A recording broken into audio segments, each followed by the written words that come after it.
I know, I'm like, can you edit out stuff in my teeth? Okay. Here we go. More rapid than eagles, his coursers, they came. While visions of sugar plums danced in their heads. Visions. Okay, you have to cut that one. On Donner, sorry. And Mama in her in her kerchief. I'm not funny. You're not funny? You're No. gonna be serious? Okay. So up to the house, top the coursers. He wouldn't look for me.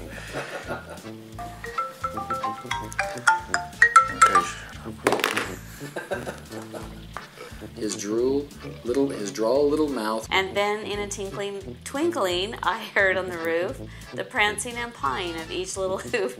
Stop. Tinkling. And I screwed up back there too. Tinkling. So bad. I said, and then with the tinkling, I heard on the roof. Tinkling. And then he starts laughing. Tinkling. I can't do this.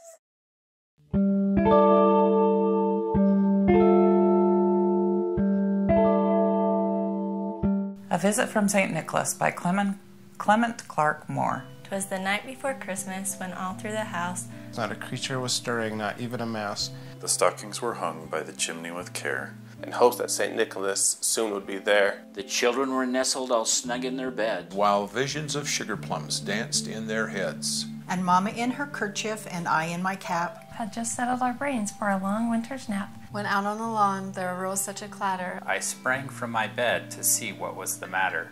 Away to the window I flew like a flash, and tore up the shutters and threw up the sash. The moon on the breast of the new fallen snow gave a luster of midday to objects below. When what to my wondering eyes did appear? But a miniature sleigh and a tiny reindeer. With a little old driver so lively and quick.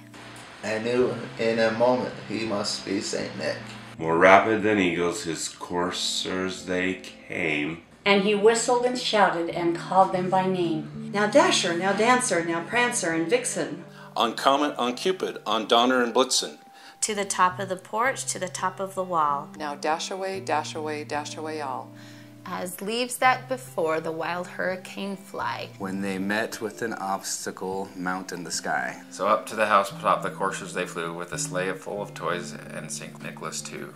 And then in a twinkling I heard on the roof the prancing and pawing of each little hoof. As I drew in my head and was turning around, down the chimney St. Nicholas came with a bound. He was dressed all in fur from his head to his foot, and his clothes were all tarnished with ashes and soot. A bundle of toys he had flung on his back, and he looked like a peddler just opening his pack. His eyes how they twinkled, his dimples how merry. His cheeks were like roses, his nose like a cherry. His droll little mouth was drawn up like a bow, and the beard on his chin was as white as the snow. The stump of a pipe he held tight in his teeth, and the smoke had encircled his head like a wreath. He had a broad face, a little round belly, that shook when he laughed like a bowl full of jelly. He was chubby and plump, a right jolly old elf, and I laughed when I saw him in spite of myself. A wink of his eye and a twist of his head soon gave me to know I had nothing to dread. He spoke not a word, but went straight to his work and filled all the stockings, then turned with a jerk, laying his finger aside of his nose and giving a nod up the chimney he rose.